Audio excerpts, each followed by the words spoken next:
Hi, everyone. Thanks so much for joining us for a special Ask the Experts Facebook Live Q&A on young adult and pediatric hereditary cancer syndromes. We have three Moffitt experts from our specialty gene home clinic here today to answer all of your questions and share the latest on this exciting topic. Joining me are Dr. Colin Moore, Associate Chief Medical Information Officer, as well as licensed certified genetic counselors Darcy Berry and Steph Arcusa. Thank you all so much for being here. Before we get underway, just a few quick reminders for our audience. Please submit your questions in the comments section, and we'll do our best to get to as many as possible. And please keep in mind, we cannot offer personal medical advice or make a diagnosis via Facebook. Additionally, Facebook is a public forum, and any comments or questions asked here are visible to the public. Now, with that out of the way, let's get to some of our questions. Dr. Moore, I'll start with you. Tell us a little about what this new gene home clinic is at Moffitt. So one of the really big needs that we have in our community is not just taking care of children and young adults who have cancer, but also doing what we can to either prevent that cancer or identify it as early as possible. There are a lot of cancers that we know actually came from a genetic reason, not just necessarily the environment or just really bad luck. And our clinic is really designed to try and find those patients, give them as much guidance as we can, and really shepherd them along this journey of this uncertainty.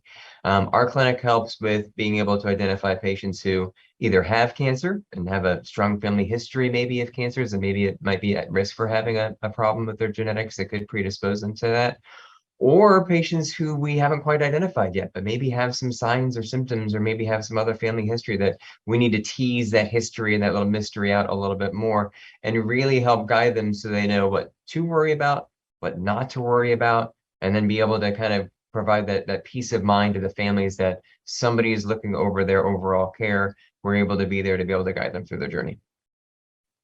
Very great information. Thank you, Dr. Moore. Darcy, I'll ask you next. Who is eligible for these services? So the great thing about this new clinic is Moffitt has historically seen adult patients, but now we are broadening services in this genetics arena to pediatric, all the way through senior adult. So we finally get to see those little itty bitties, infants, children, teenagers, and sometimes a child has unfortunately already been diagnosed with a tumor or a cancer, and through their workup, through that process, they've discovered that they are affected with a hereditary cancer syndrome, and they may have a higher risk for other types of tumors moving forward, or one of their siblings might have a higher risk for certain types of cancer. So those would be the people that we are concerned with, people who we can help with their medical care. We can recommend screenings and other things to try to reduce those excess risks for that family. All right, thank you, Darcy. Steph, I'll ask you next. How do these services benefit our patients?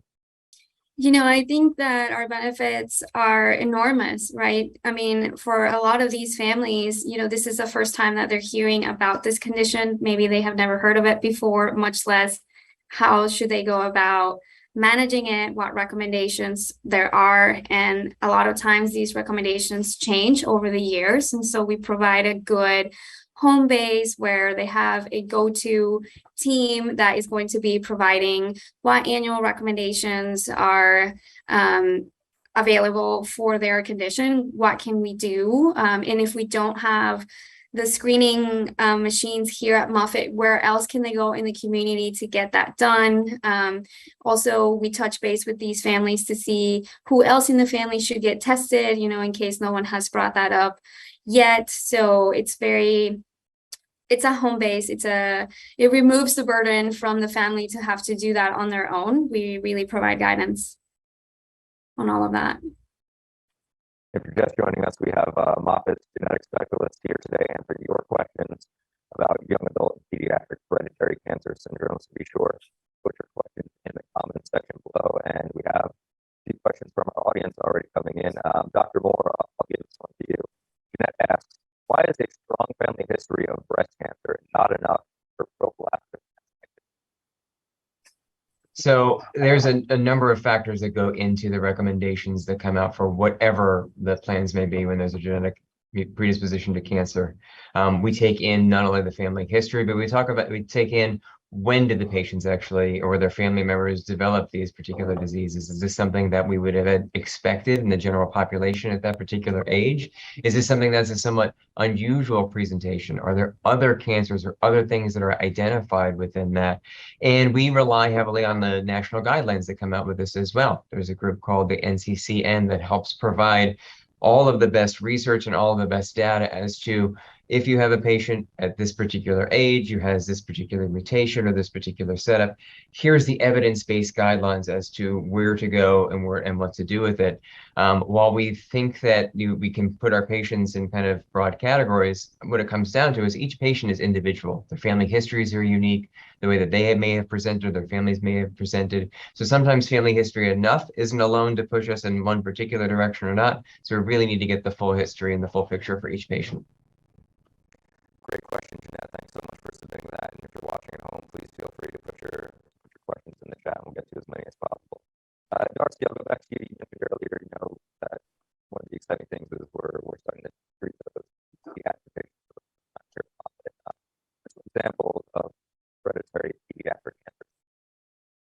Okay, and I'm having just a scotch of difficulty understanding you, but I think you asked for examples of hereditary pediatric cancers, and okay, perfect. So the one that's kind of a classic on board exams is retinoblastoma. That's a rare eye tumor that we can see in infancy and has a high chance of being hereditary. And we classically just had a couple of hereditary pediatric cancer syndromes. But recently with genetics kind of exploding, we've got quite a few. We have syndromes that impact how blood is produced, which Dr. Moore is an expert in. So things where children don't produce enough platelets, and it can increase the risk for leukemia and other problems. So examples of that might be Fanconi anemia, other hereditary anemias, and because the bone marrow isn't working properly, we call those bone marrow failure syndromes. We have some early aging syndromes, which can increase the risk for childhood cancer. An example of that might be dyskeratosis congenita. We have syndromes that can increase the risk for most types of cancer in adults and children. So Li-Fraumeni would be something in that category. We have syndromes where if the parent has a mutation, it might cause adult onset cancers. But if both parents have the same mutation and their children inherits both, then that can turn into a pediatric cancer syndrome. So for example, if both parents have what we call Lynch syndrome and they both pass that on, we call that CMMRD, constitutional mismatch repair deficiency syndrome. And I'll stop there because I could probably spend the next hour naming all the hereditary pediatric cancer syndromes that we have.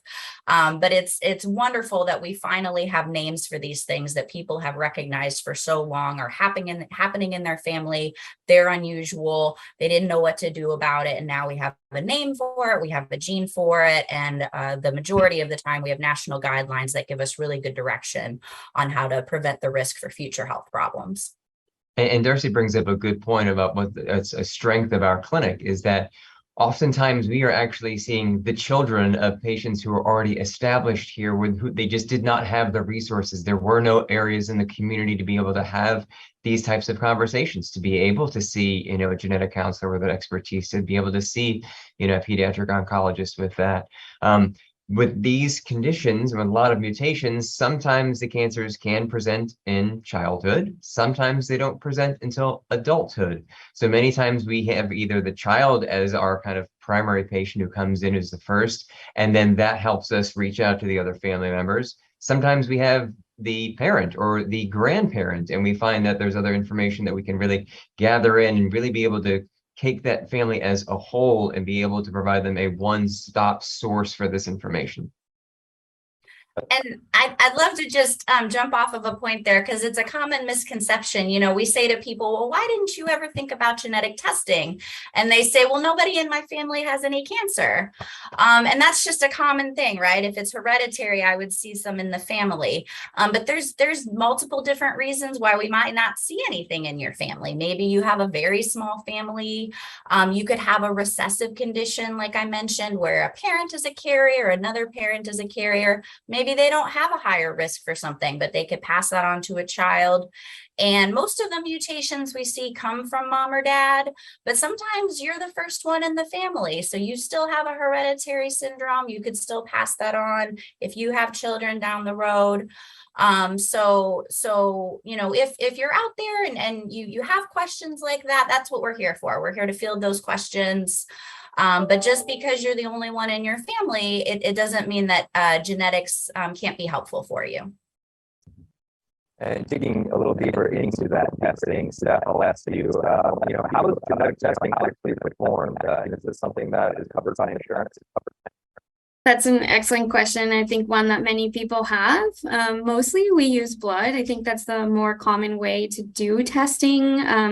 When we have very young children, we often try to use saliva because we want to spare them the needle poke, you know, with these little ones. But blood or saliva, I would say, are the most common ones. Sometimes we have to use a skin biopsy if the person has a type of blood cancer because we can't use blood for the analysis, but those are rare. But that is another way that we can go about collecting a DNA sample for analysis. As for the insurance question, most of the time when there is a medical need for this test, most insurance companies are willing to cover some of the tests, if not all. Of course, it all comes down to has the person met their deductible and things like that. But a lot of the laboratories that we work with have very affordable self-pay pricing. So even in cases where insurance does not cover the cost of the test, we work with many companies whose self-pay price is $249 or $250. And a lot of these companies oftentimes have payment plans and things or patient assistance. So really, for the majority of our patients, insurance is not an obstacle, but when it is, we can try to find a manageable self-pay price for them. Thanks so much for keeping the conversation going. Had some technical difficulties there. Apologies to our viewers, but the questions continue to roll in. Viewer Lisa says she'll be 61 years old in a few weeks. Her father had colon and kidney cancer at age 62. Her mom had lung cancer at 67. Her paternal grandmother died of breast cancer at age 50 back in 1956. She'd like to know if she can get tested for these cancers locally in Fort Myers. Do we have any options in Fort Myers for her? So we have, I believe, I don't know if I'm allowed to answer this. I believe you'd be eligible for testing for a syndrome called Lynch Syndrome because your father had 2 different cancers associated with that syndrome. As long as it was a kidney cancer and then a separate colon cancer, not one that spread to the other. I don't know if I'm supposed to get this specific. Let me go back to the, can I be seen in Fort Myers? You can be seen for genetic counseling in Fort Myers. We offer in-person appointments in Tampa, of course, but we also offer virtual appointments. And our genetic counselors can see you virtually over Zoom, just like we're doing today. We set up the appointment. We get some paperwork done. If you're interested in your testing, the lab can ship a saliva kit to your house. Or they can send a phlebotomist to your house and they don't even charge extra for that service. They can draw your blood, send it to the lab, takes about 2 or 3 weeks to run typically. And then we can follow up with you about your test report. So we are, all the genetic counselors here I believe are licensed in the state of Florida. We can see anyone in the state of Florida and we can see you from your couch. And I think that highlights, the genetic counselors in the group in the Gene Home Clinic. We're trying to break down as many barriers as we can to getting patients the information that they truly need. This is scary. There's a lot of concern when you have strong family histories. Do I have something? Do I not have something? Am I at risk for something? I don't know. Our goal is to try and give you all as much information as we can. But is the, oh, well, I live 2.5 hours away, I can't get off from work to do this. Well, how can I get this arranged? What can we do? We're here to try and help. So if you have concerns, if you have questions, certainly, be able to give our clinic a call, and we'll help kind of guide you as to where we can go and say, yes, we think you'd definitely be, a good patient to get in, and let's get you on the books, let's get an appointment, or, maybe we need to kind of evaluate which direction we need to go.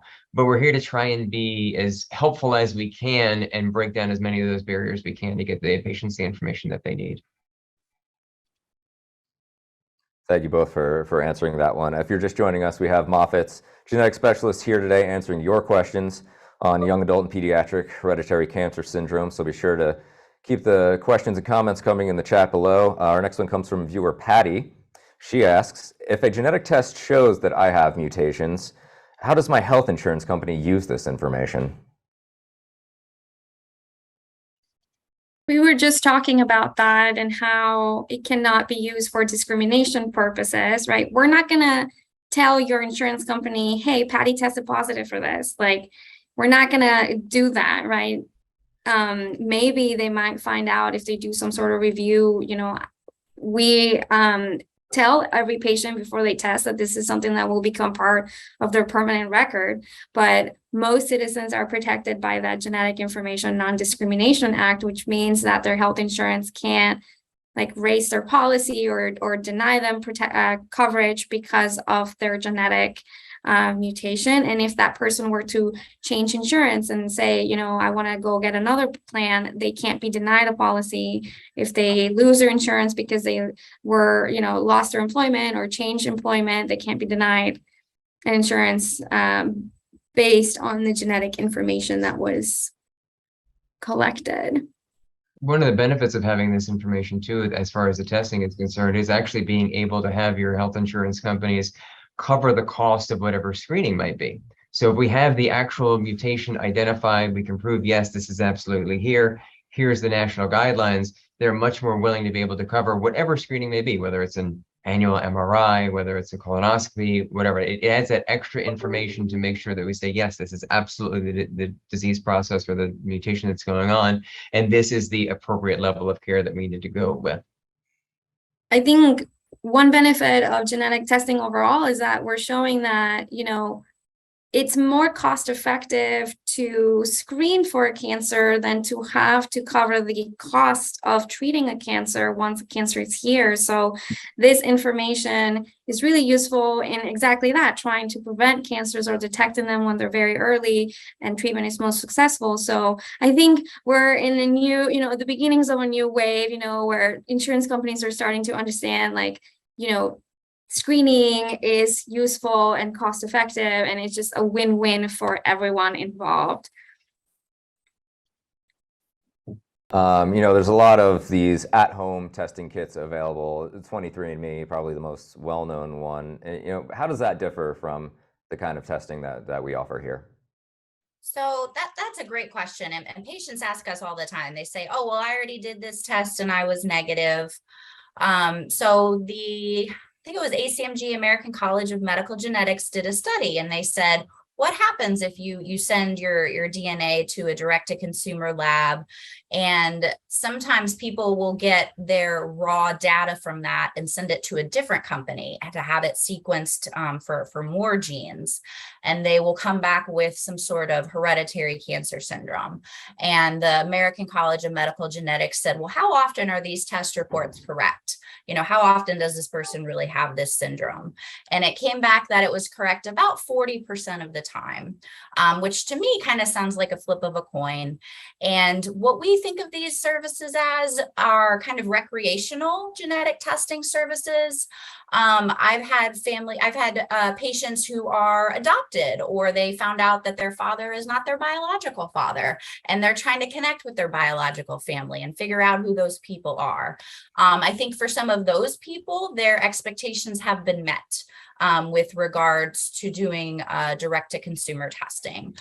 For other people, they feel a little disappointed. They get information about their eye color and their hair color, and if they could get heart disease someday, but it's maybe not as detailed, maybe not as specific. Also, if you look at the verbiage on those companies, they're not FDA approved to provide medical information. And the type of genetic testing they do, even if you opt for cancer testing, usually represents a very, very small percentage of what we would typically test for.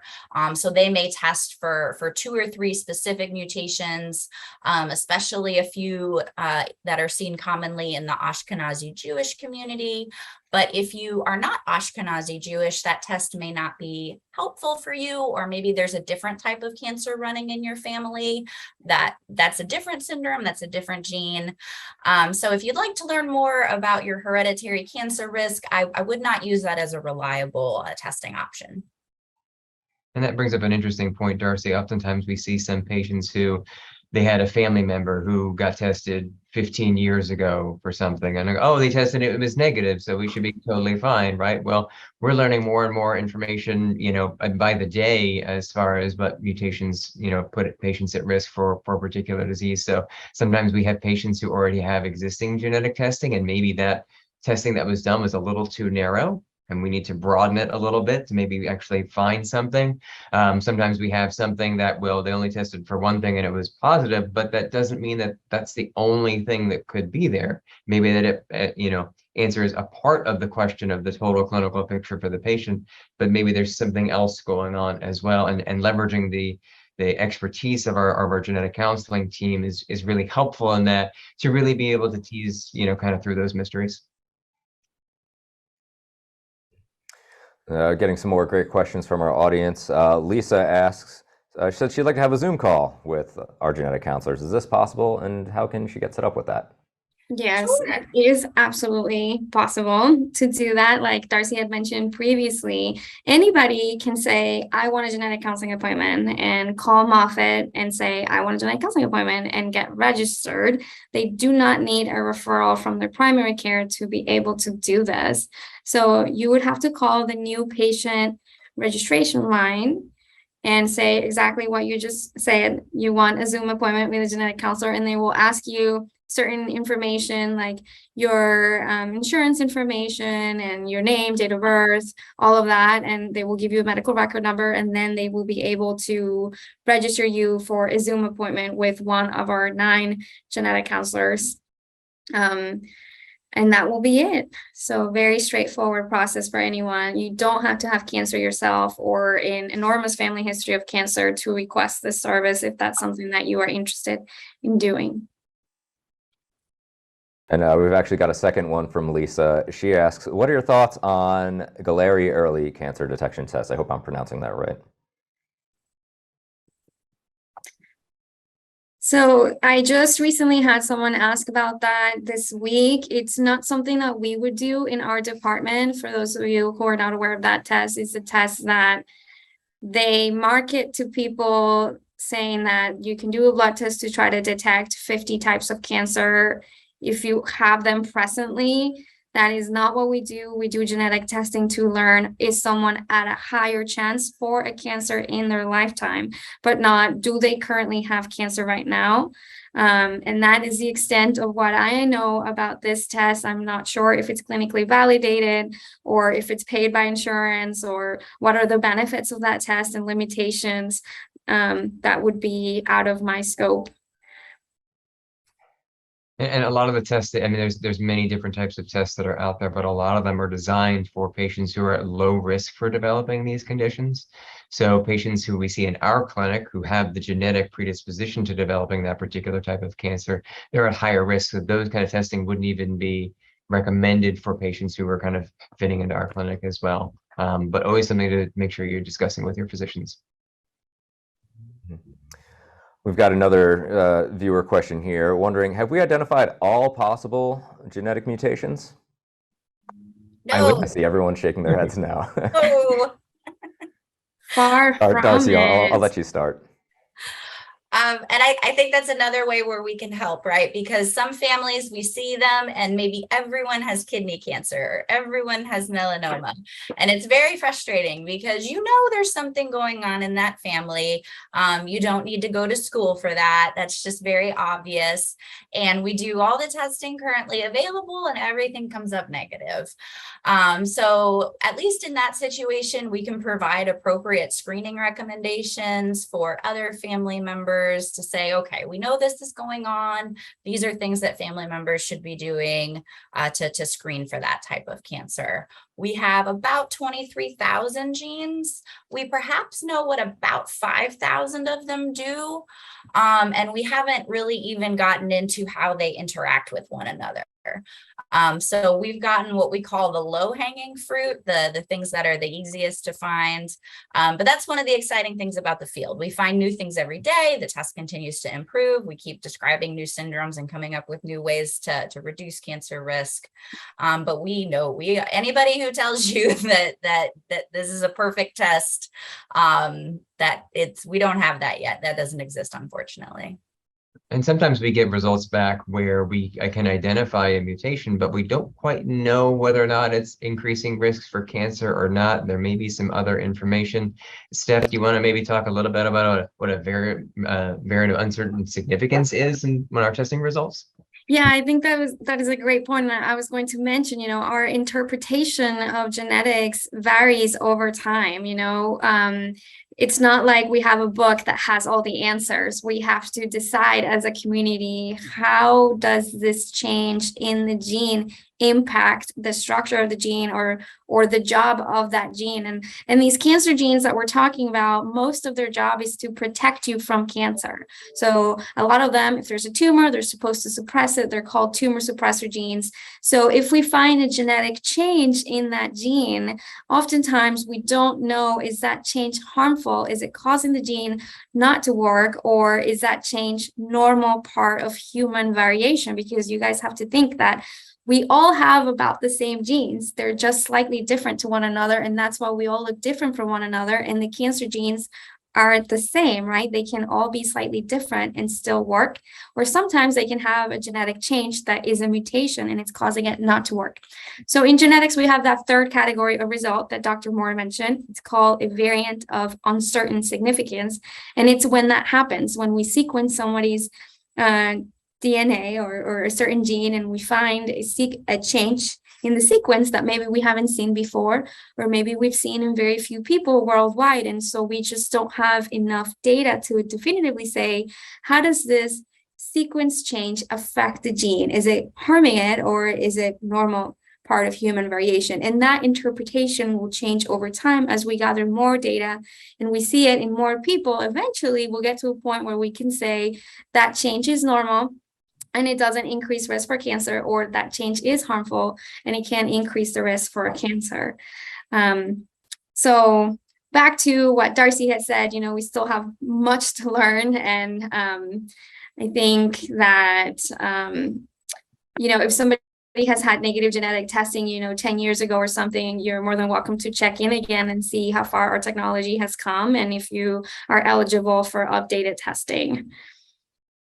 And part of the services that we provide for our patients who have those mutations, but also have those variants that we're not quite sure about, is we check in with our patients and families regularly. I mean, a lot of patients we see on an annual basis where we're able to go and review, here is the new data from the last year. Here is the testing that we saw. It looks like there's been no updates, no changes, there's no information. Or maybe, yeah, there is something that's changed. Maybe this one has been upgraded to be a little bit more risky. Let's make sure that we're doing these other things to make sure that we're screening. So it's part of ongoing care and ongoing surveillance with our patients and families. Thank you all for weighing in on that one. And if you're just joining us, we have Moffitt's genetic specialist here today answering your questions about young adults and pediatric hereditary cancer syndrome. So be sure to keep the questions coming in the chat. Our next one comes from viewer Carolyn. She asks, how do you help patients communicate this information to their family members who may be at risk for hereditary cancer? I guess I can take that one. So the talking to family can be complicated. It can be challenging, especially when you've got complex information to give them. So something that we do here at Moffitt, if you have a mutation in a hereditary cancer gene, we type you up a little letter. So that you don't have to start calling your 25 cousins and trying to explain that to them. So it says, you know, I had genetic counseling. This is what they found. This is what it means. We give you the gene, the mutation, and the name of the lab that we did the testing with.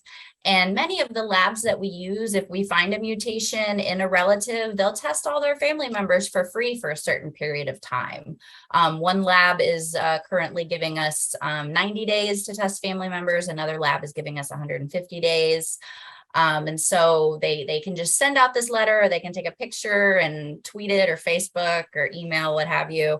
And that, I think, really helps our patients kind of disseminate fairly complicated information to a large number of people a little bit more easily. Great information, Darcy. Thank you. Dr. Moore, I'll ask you, are there certain types of patients that should not be scheduled in this clinic? Well, I think the main thing we want to communicate to the viewers is that we're here to help guide you to see, is the services that we provide something that could really provide some benefit for you. Often, like Steph was saying, we want people to kind of call in and say, hey, I think I need to talk with a genetic counselor. Here's my information. Here's what's going on. We're going to review that information and see, yes, this is something that we can definitely provide assistance to, or, well, I don't know if we need to guide you in a different direction or a different place. So I don't want to say, no, there's absolutely, this patient shouldn't be seeing us. We want to hear, we want to have a conversation. Like I mentioned earlier, each patient and each family is completely unique. So their circumstances are a little different. There may be some things that maybe they didn't think to ask or weren't quite sure on their history. So, you know, we welcome any and all to give us a call and talk with us. Great information, Dr. Moore. Thank you. Steph, our viewers may not know that you're actually Moffitt's first Spanish-speaking genetic counselor. What sort of services can we offer our Spanish-speaking population here in the Tampa area? Yes, thank you. We're very fortunate. Moffitt has a pretty large language department, and they do have some interpreters that are wonderful and are available to join for a lot of the in-person genetic counseling appointments. So we do have a very large team. We have 9 counselors, and while I am bilingual and more than able to do my sessions in Spanish, sometimes patients are going to be scheduled with somebody else, and that doesn't mean that they won't be able to have their session in Spanish. It is possible to have their session in Spanish with the use of some of our wonderful interpreters. We also have phone interpreters available or via Zoom, so that if somebody is seeing somebody via Zoom and they speak Spanish, they can also utilize that service.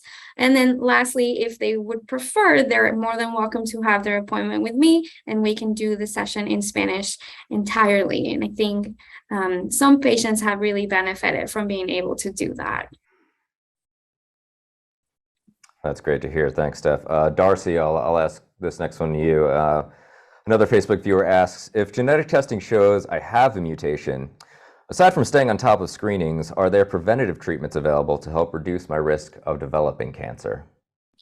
So there are some, that's a good question. We do have some preventative things as well as screening. So I've got a couple of examples of that. So for women with a higher risk for ovarian or uterine cancer, oftentimes when they are done having their children, they may decide to have a hysterectomy or to have their ovaries out to prevent a possible uterine or ovarian cancer. For women at increased risk for breast cancer, there is a drug you can take that actually reduces your risk for breast cancer. It's called tamoxifen, and it blocks some of the hormones in your body. And some of the screenings that we do are kind of twofers. They do screening and prevention. So if you get a real good skin exam and they take off a mole that was just starting to become a melanoma, you're doing a screening, but you're also doing a prevention. And I think the same thing of colon cancer. So we love colonoscopies. You know, nobody loves the prep. But in addition to screening for colon cancer, you're also looking for polyps. And most of those colon cancers start as a polyp. So if they can get in there and get those polyps out, you're preventing the majority of your colon cancer risk. You mentioned a little bit about ovarian cancer there, and Dr. Mora, I'll ask you next.